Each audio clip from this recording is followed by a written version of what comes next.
Tim, the thing I remember over here, the thing I remember most from the first no-hitter at the end was you saying that you really were just so much in a fog you didn't realize that it was over when the final out was made. Was it any different today? Were you a little more aware of what was going on throughout this game? Yes, I was aware of it. I was just trying to keep it out of the forefront of my brain and just focus on what I had going. And Sanchez was calling a great game. We were keeping pitches down and just try to stick with that throughout the rest of the game, and it worked.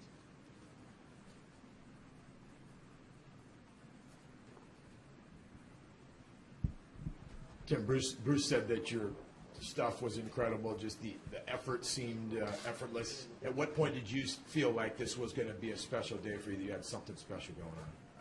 When I got my hit, really, to be honest with you, I felt like that was going to be a good day. And when I got the second one, even more so. But, yeah, it's fun when you can actually put the pieces together on both sides of the field. And, obviously we're not asked to hit all that much. But, just be out there on the base paths, give the team a chance, But, yeah, that's actually the part that I was really most impressed with myself. From the standpoint of a resume, not that many guys have two. When you reflect on that, how does that make you feel?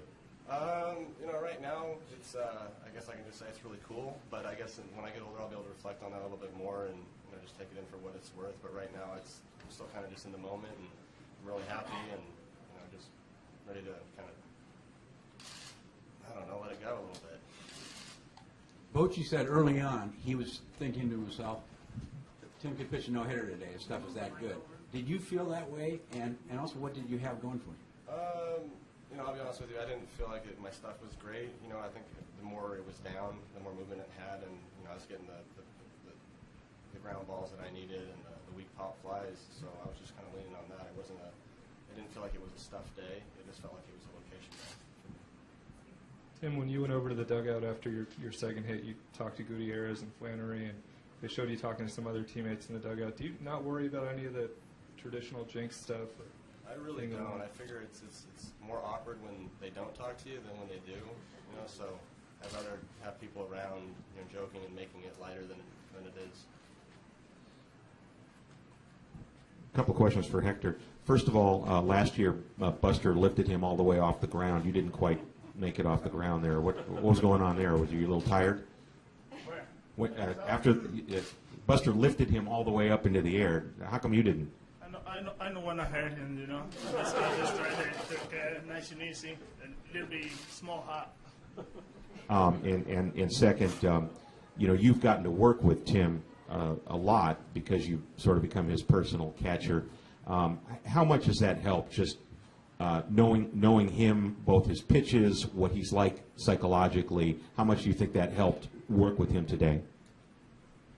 I guess a lot, hell, a lot, because probably I know too much Timmy because I know what kind of pitch he is, I know what kind of the pitch he can throw in any situation. And I like Timmy because he's the kind of guy who's confident when he pitches. He can throw in any count, any situation. And probably that was the key, that I like catching. From a team standpoint, Bruce was in here earlier, and he said the team needed this because you guys have kind of been in a little bit of a funk lately. Even though this is an awesome individual performance on your part, what does it mean for the team? I think with the scuffles that we've been kind of going through lately, I think we've been looking for any kind of positive, whether that's on the offensive side or defensive side. And today, just like I said, to be a part of whatever we needed to kickstart this and put it in the right direction, I'm glad to be there. I could be wrong. I thought I saw you double take at the scoreboard after the seventh inning. Were you looking at your pitch count, and were you surprised that you'd thrown just 87 pitches? More often than not, I'm usually kind of looking at who's up to bat, who's got to come up next, and what the count is. So that's usually about it. Tim, earlier in the clubhouse, you had pulled Hector and I guess had a meeting. What did you discuss, and did that help the way you guys? Before the game? Before the game. Oh, yeah. And did that help?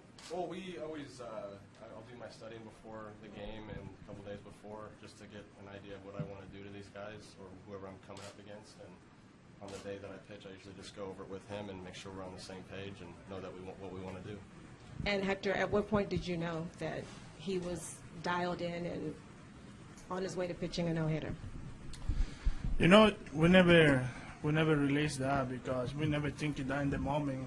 In this business, you know, in baseball, anything can happen during the game. So I just tried to call the right pitch, you know, and he doing an amazing job. He was command his pitches down in the zone, and this is what happened, you know. This what is that kind of stuff happened. First game that he talked to you and told you about how special this is, you know, for you. Have you ever caught a no-hitter before at any level? And, you know, what did it feel like, you know, to be on your end of it? I guess it's amazing, you know. Anybody want to be part of something special like this, you know.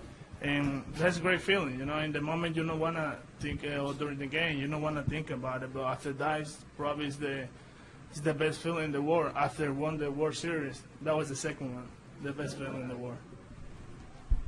Tim, in the dugout, did you have to kind of break the ice with your teammates and chat it up, or did they know you well enough to know that you just like to talk? That's just the kind of guy I am. So guys are going to chit-chat with me throughout the game, and we're going to BS a little bit here and there and just make light of any kind of given situation. I think that's just kind of who I am and how my team knows me. Tim, just comparing this one to the last one, I mean, 148 pitches last time. You're a little bit effectively wild in that one. This one, you really seem like you're under control. Could you just sort of talk to us about your stuff and the evolution of your stuff and what you've been able to do from that point to this point?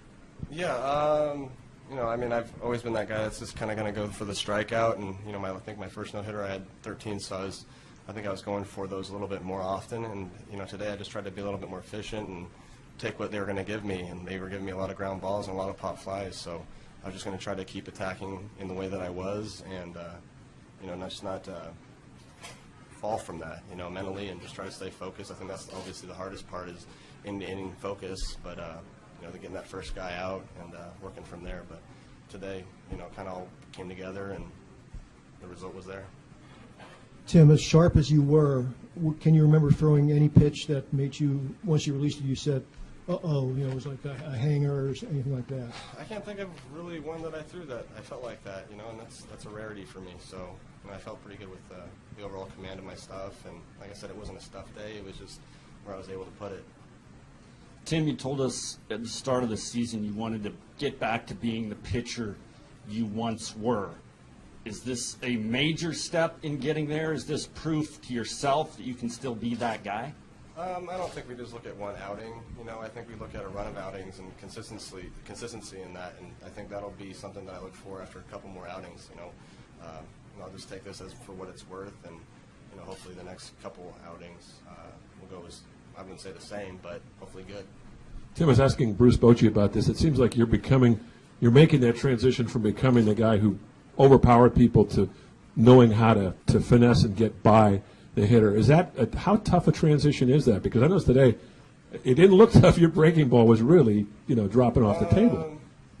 You know, like I said it earlier that I was just going to go with what they were giving me, you know, and they were taking certain swings on pitches, and most of the sliders and curveballs that I kept down in the zone, they were, you know, hitting ground balls to, you know, the shortstop and second baseman. So like I said, I was just going to try to attack that part of the zone, and you know, I didn't throw all that many fastballs, so I think I kind of leaned on my secondary pitches in that sense. Hector, Tim's been there before, but what were your emotions going into the ninth inning, and also how many times did he shake you off in the late innings? What I can say, you know, like I said before, during the game, you know, I just try to be focused 100%. After the last out, you can enjoy that moment and see what's the feeling. But before, you had to be focused, keep calling pitches, and probably after the last out, that was the best moment, you know. But before that, you had to be focused 100%. Tim, I think you had Headley 1-2 before you walked him. Did you think any of those three balls were close enough? I mean, that's all that separates from a perfect game. Maybe the first pitch, but you know, it could be down, but that's not up to me. And with exception to a couple of those pitches, I don't think I was around the plate as much as I needed to be. It was a real walk. Tim, you didn't need any super defensive heroics behind you, but did you kind of blink when Morse cut off Blanco and that one in the gap in the left? No, I have confidence in the fact that these guys are going to catch the balls when they're out there, and they're going to communicate well. And you know, if it did happen, then so be it. But it's not something that I'm worried about. Tim, I don't know if anybody told you this, but the only other Giant who threw 2 no-hitters was Christy Mathewson, who was a pretty nice pitcher in his time. What do you think about hearing your name alongside his?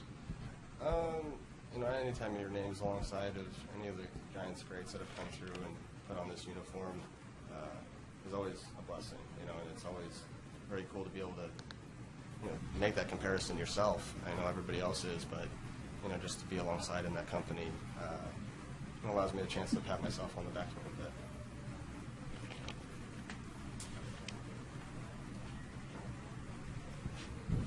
A follow-up question. You want to tell us what you told Fleming about how you're going to celebrate tonight?